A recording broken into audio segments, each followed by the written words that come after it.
Electric കാറുകളുടെ തകരാറുകൾ സർവീസിലൂടെ കൃത്യമായി പരിഹരിക്കാത്തതിൽ പ്രതിഷേധിച്ചുകൊണ്ട് ഇലക്ട്രിക് കാർ ഉടമകൾ ആലുവ അമ്പാട്ടുകാവിലുള്ള ടാറ്റയുടെ ഇലക്ട്രിക് കാർ സർവീസ് സെൻ്ററിലേക്ക് വലിയൊരു പ്രതിഷേധവും ധർണയും നടത്തുവാൻ തീരുമാനിച്ചിരുന്നു.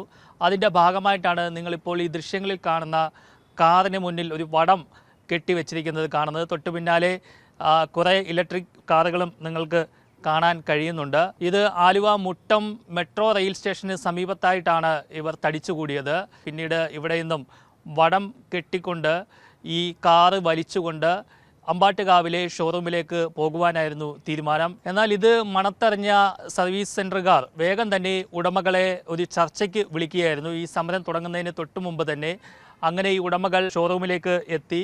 ഈ സർവീസ് സെൻ്ററുകാർ ഇവരുടെ ആവശ്യങ്ങളൊക്കെ ചോദിച്ചറിഞ്ഞു. സർവീസിനായി ഈ വാഹനം ഇവിടെ കൊണ്ടുവന്ന് കഴിഞ്ഞാൽ 30-45 ദിവസമൊക്കെ കഴിഞ്ഞതിന് ശേഷമാണ് കയ്യിൽ കിട്ടുന്നത്. പിന്നീട് 2 ദിവസം കഴിഞ്ഞിട്ട് വീണ്ടും ഇത് തകരാറിലാവുകയാണ്. അത്തരത്തിലുള്ള ഒരു സർവീസാണ് ഇവിടെ നിന്നും കിട്ടുന്നത്. അത് പാടില്ല. കൃത്യമായി സർവീസ് ചെയ്ത് തകരാറുകൾ പൂർണ്ണമായും പരിഹരിച്ചതിന് ശേഷം മാത്രമേ വാഹനം നൽകാവൂ എന്ന് പറഞ്ഞു. കൂടാതെ ഈ സർവീസിനായി ദിവസങ്ങളോളം വണ്ടി കയറ്റിയിടുന്ന ആ ഒരു രീതി മാറ്റണം. മാക്സിമം 2 ദിവസം കൊണ്ട് തന്നെ സർവീസ് ചെയ്ത് നൽകണമെന്നായിരുന്നു ഇവരുടെ ആവശ്യം. അതും 2 ദിവസത്തിനകം തന്നെ പരിഹരിച്ച് നൽകാമെന്ന് അവർ ഉറപ്പ് നൽകി.